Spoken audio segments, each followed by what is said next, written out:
الجزائر ظلموها في التحكيم. اجي نفكركم في دوك جوج نجمات اللي عندكم في القميص كيفاش حتى داروا في القميص. ما كنتي مضغوط ما تدوي بجهاله، كل ما كنتي ملهوط كون كاع ما درتي حلاوتي. خلي اللي عارف. ولكن صاروا قضية احتمال إعطائهم عقاقير منشطة من طرف الأطباء الروس الذين كانوا يشرفون على المنتخب في تلك الفترة، ما نتج عنه انعكاسات خطيرة تمثلت في إنجابهم لأطفال معوقين.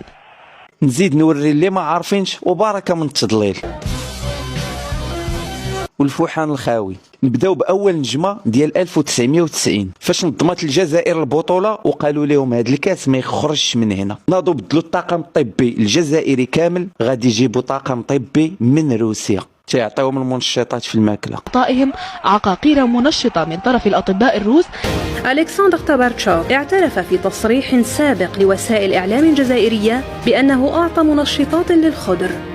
ملي فازوا باللقب ضد نيجيريا غادي تزادوا عندهم اطفال ذوي احتياجات خاصه، معاقين ذهنيا وجسديا. هاد الهضره ما خرجتهاش من راسي، ماشي لعاب، ماشي جوج، ماشي ثلاثه، انما 9 ديال اللعابه. كان قاسي سعيد، شعيب محمد، لارباس، كان ميلودا كويسي، كان تمساني. كان قالوا لي فيه رياضيين في رياضات اخرى عندهم معوقين، عندهم ابناء معوقين. من كأس العالم ديال 1986 وهما كيتناولوا المنشطات. من بعد اللعابه قالوا كون فرصنا هذا الشيء ما عندنا ما نديروا بالكاس. Moi si on me donne la coupe du monde et la santé de ma fille, je choisirai la santé de ma fille. ودابا في 2026 نيجيريا كتنتقم. نيجيريا لعبات كره بشهاده من مدرب الجزائر، اللعابه ديال الجزائر وبشهاده الجميع الا المشجعين.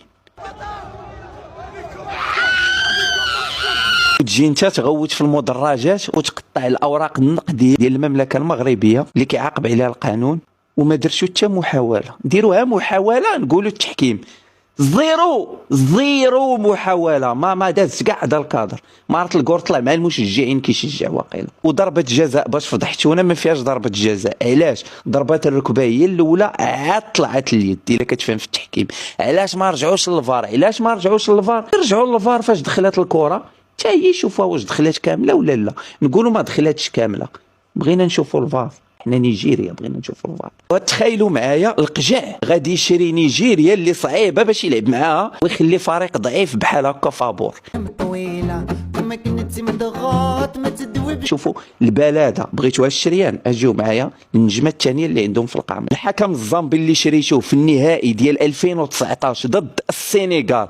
عرفتوا دابا الحكم ديال السنغال كيخرج داكشي اللي فيه. 3 ديال ركلات الجزاء ما عطيتوهاش للسنغال وكانت باينه. على الاولى ضربات في اليد ديال اللاعب الجزائري ماشي مشكل، والاخرى عطيونا ديال ساديو ماني بالساق اولا، ومن ثم يدخل بالورك ليصدم اللاعب ليمنعه بالاعتراض بالتلامس.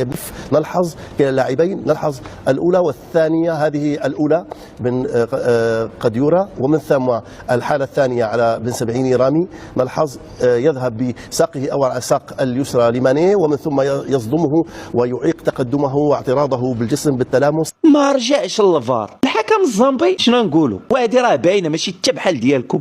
ها هو هذا. وهاد الزوج هذا اللي راهم هنا هذوما حليليين وعشناهم وزيد نجيبوا الثالثه كي تكون في بلاد فيها منطقه. شنو غديو هنا؟ غتديو النجمه الثانيه. فاش غتديوها؟ ولا حيت مولفين هكا تجيو عندنا التيرانات وكديروا هكا. رحت لكم دواصاكم كاملين على خايفين من الحكم السنغالي. يعني دابا هاد جوج نجمات اللي عندكم وباش فرحانين وباش صدعتوا لينا راسنا صرفوهم ويعطيوكم حتى المربع الذهبي ديال كاس العالم. واي حاجه قلتها دخلوا تاكدوا ورجعوا كومونطيو ليا واش كاينه هضرتي ولا ما كايناش. رفعت الجلسه.